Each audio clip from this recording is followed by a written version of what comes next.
The initial Boxbot lineup is Daryl, Shannon, Ernesto, and Jethro, with Shannon and Daryl as the major players. Latin logic establishes that these four were created at the same time and raised or developed from a baby stage. Shannon and Daryl grew up together and are more often working or hanging out with the other versus separately. Raymond gets introduced in the episode Sibling Rivalry. He was built at the same ambiguous teenage/young adult phase of development Shannon and Daryl are at in the series' current day. And the intention was he is the new inter-business rival to keep Shannon and Daryl on their toes in the battle royale for Dad's love and attention, where Daryl is a laser-shooting cowboy and Shannon specializes in blades and shape-shifting.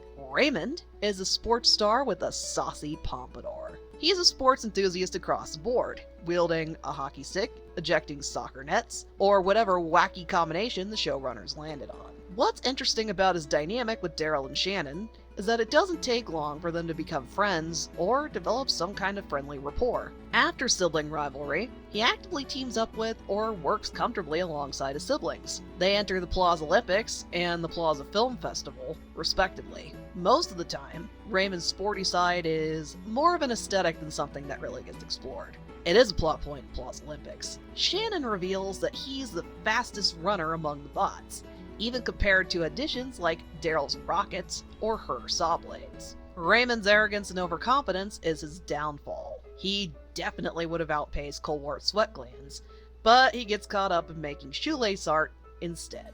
In most episodes where Daryl, Shannon, and Raymond act more as a unit than individual characters, he's more likely to take the lead or play point. Well, he's likely to declare their intent or act as the closest thing to a leader between them if they aren't taking turns speaking and antagonizing. When a chance bolt of lightning scrambles Shannon's circuitry in Rad Likes Robots, Raymond leads the charge against stopping the Rad and Shannon romance by any means necessary. It might be because Raymond has a special rivalry with Rad, but he comes across as a bit more assertive and assured than Daryl. His brother asks him what to do or how to tackle their next moves. After trying to talk Shannon into resetting, doesn't work. It's in character for Daryl to defer to Raymond or Shannon in one-on-one interactions, before he finally finds his confidence as Lord Cowboy Daryl.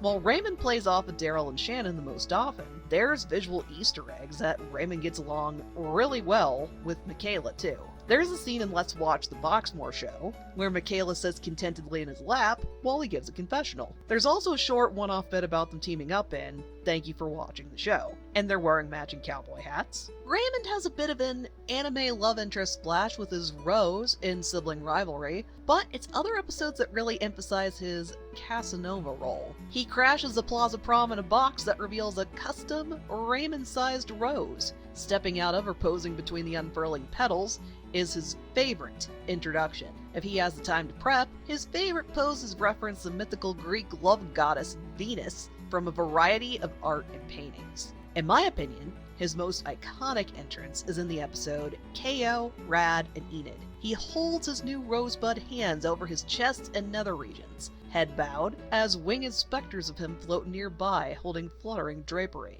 It's a shameless recreation of The Birth of Venus by Sandro Botticelli. Not only is that painting the most well-known Venus art in history, but it's a perfect echo of Raymond, as well as his father's classical-leaning art sensibilities. Birth of Venus represents how Venus is held as the height of physical beauty and attractiveness. In the episode Project Rayway, many characters comment that Raymond is considered the most attractive guy in his age demographic around the plaza. So it's not just Raymond flattering himself. It's canon that he's handsome by this fictional universe's standards. I brought up Boxman's art preferences since Boxman has an art piece in his office reimagining Michelangelo's creation of Adam. His piece places him as, well, God, and the Boxbots as Adam or other heavenly entities. At the very least, Raymond shares his dad's taste in art. Gorgeous and purposefully posed figures, an appreciation of the body and form, etc. Along with being a pretty boy, Raymond has a dramatic theater kid flair. The performance begins and ends with his entrance though. Immediately after, he's attacking or playing the role of a petty, vindictive mean girl. Raymond's villainy can be as low stakes as mocking someone's features to building a predatory fast fashion empire that rips off of passionate fashion designers. others. Dad wants to destroy the plaza. Raymond wants to crash and ruin parties, plagiarize artists just to pick at their morale and self-esteem, and harass the general populace. A scrapped minisode, and thanks for watching the show, hints that Raymond would have gotten a Music Meister stint involving a group act with his clones. So it's not a stretch that Raymond would delve further into theater and music beyond a The Hills Are Alive homage or cheap movie ripoffs with enough time and solo attacks. Out of the Boxbots, Jethro is set as a thematic foil and direct rival to KO. Raymond is set as Rad's thematic foil and ongoing rival. Plaza Prom is Raymond's first direct attack on Rad and one of his projects in particular. Here, Rad vs. Raymond is more setting them up as an even match with delightful chemistry. Between their individual dances and through the power of cartoon magic, they match the other's choreography as if this was rehearsed. They shimmy intimidatingly close in one sequence, and there's a scene where they touch hands and move in perfect sync. Both of them know what makes a dance-off in musicals and TV work, implicitly understand and agree to those rules, and put on a fun show for everybody while still earnestly competing. Rad sets aside his wannabe cool guy image long enough to reveal what his brand of dorky but enthusiastic dancing looks like. It's genuine rather than just a bluff or an act, and his energy is contagious. In contrast, Raymond knows he's a suave, smooth operator. He doesn't need a cheerleader or a KO take on Jiminy Cricket for him to bring his wicked A-game. And when Raymond gets really eccentric, as in clucking like a chicken and donning a rock-a-doodle disco costume, he steals hearts. It takes Rad fully owning that being true to himself is cooler than his cousin's hokey scroll to defeat Raymond. The next time Rad and Raymond clash is Project Rayway. Raymond starts up a big-name fashion brand. Because of how much more money, resources, and Raymond clone production power he has, Raymond easily crushes Droop's smaller, homegrown brand, Straw Baby Couture. Rayway Productions encourages mindless trends, uniformity is cool, and attaches literal, mind-controlled tags to their clothes. Rayway is disposable, flash in the pan, fast fashion. Several episodes hint at Droop's interest in fashion and her self-discovery journey for something she's earnest and serious about. She started a fashion blog with the goal of helping readers figure out their unique personal style. She gives tips or advice, but ultimately, it's about matching her knowledge of cuts, fabric, color theory, and sizing with what works best for an individual client. To her, fashion is a matter of personal expression and individual taste, as well as long-lasting, durable, and sustainable. Next to Droop, Rad is busy getting hung up over how attractive everybody thinks Raymond is, and feels envious and insecure in comparison. He's the only one drawing or making comparisons between them besides Raymond himself, though. Most of Rad's struggle with toxic masculinity is overt, but Raymond highlights a subtler detail. Raymond has open, unabashed feminine gender expression. Most of his personal fashion choices, such as eyeliner, long bangs, and a crop top, are styled with a very glam rock femme slant. Even his base form has a set of fake eyelashes, and the majority of his poses or gestures have a very flamboyant extra flair. Raymond and Venomous absolutely swapped style tips or shared some kind of fashion sense during his early tenure at Boxmore. It's eyebrow-raising that Raymond was the second bot to get a Venomous Mutant upgrade on screen, and the only one that openly called PV stepfather. Plaza peasants, behold! Stepfather made me some adjustments. Anyway, while Rad also wears a crop top, high-heeled boots, and tight pants, whatever feminine touch they bring to his aesthetic is overpowered by the big, meaty muscles and macho attitude. While Raymond may be toxic and catty, he's more comfortable in his style and appearance, including his attitude and mannerisms, than Rad is. It's Raymond's confidence that makes him as attractive and alluring as he is to others. That's Rad's missing ingredient if he has to take notes from Raymond at all. While Rad and Raymond are played as strictly rivals, there's some kind of tension here. At the very least, there's a sequence in KO's Health Week that shows Rad and Raymond hanging out on the Red Pike. Rad and Raymond also team up to fight the Wave in Beach episode. Under more laid-back circumstances or situations that nullify the hero versus villain fight, they'd probably be friends. Red Action is the owner of Rad's other brain cell, and a friend that's a healthier complement to his move towards positive masculinity than his other friends, Mega Football Baby and Bell Beeper. Raymond is Rad's frenemy. Their rivalry is just going to get more playful and softer-edged with time and character growth. Rad and Raymond have an ideal setup for an enemies to lovers arc just because of their existing dynamic and banter. Previous romantic history with Raymond's sister Shannon notwithstanding. Honestly, if Raymond ever did explore some kind of an on-screen romance, Rad is the most likely love interest to me.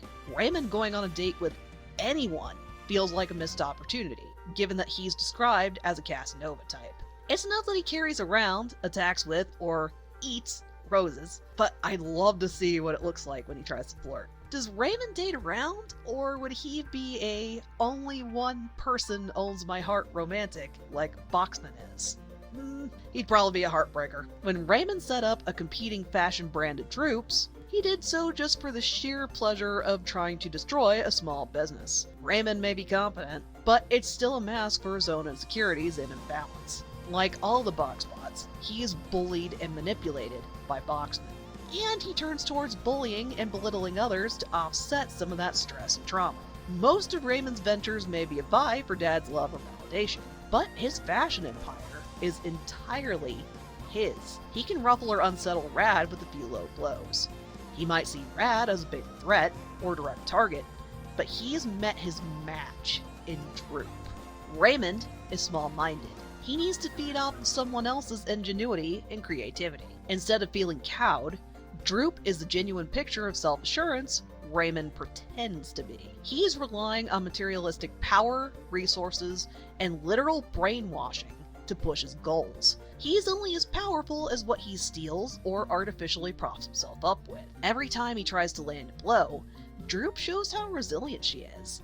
Every misstep or failure becomes a new opportunity. She honestly believes in the integrity and appeal of her original thoughts and ethical designs over Raymond's more corrupt ones. There's also strong emphasis on Raymond surrounding himself with his clones as his personal entourage. They follow orders and act as second-string minions. It's similar to Daryl's as disposable fodder for Lord Cowboy Daryl. Here, the clones are a visual cue that everything about Rayway is molded around his image and desires alone. Straw Baby stars Droop's creativity and designs, but her models volunteered. Rad, Enid, and KO elevate her outfits with what their respective demeanor and personality bring when they wear them.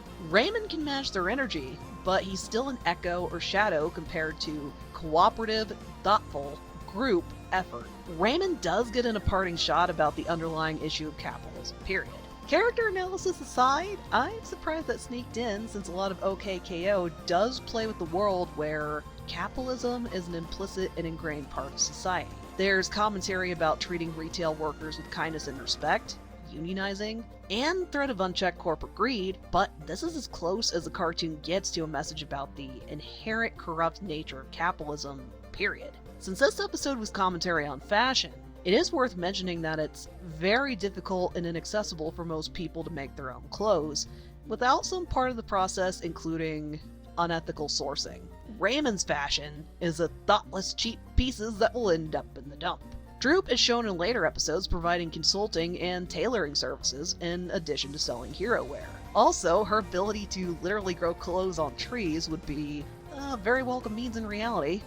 Even in a fantasy setting, there may be some time limits and time constraints on how many trees she has at a time, versus whatever artificial fibers Raymond was working with. There's a brief window where the bots join the plaza to help fight against Shadowy Venomous and TKO. During their stint as heroes, there's a scene that implies Raymond helps Droop at Straw Baby. His production was corrupt, but his interest in fashion is genuine. He does have an eye for style, and Droop played with the idea of asking him to model, if he was ever available. So that was a nice nod to what their dynamic might look like if Raymond ever retired villainy, or more likely, just took a break from it. Raymond is the Gen Z equivalent of whatever Venomous is on the hottest villains in Lakewood list for Gen X, the robot wannabe Echo of Venus, resident Boxmore fashion plate, a failed entrepreneur, sports enthusiast, And I'm still putting a question mark next to Casanova. He has the roses and the snap me up now charisma that our on high school host club is looking for, so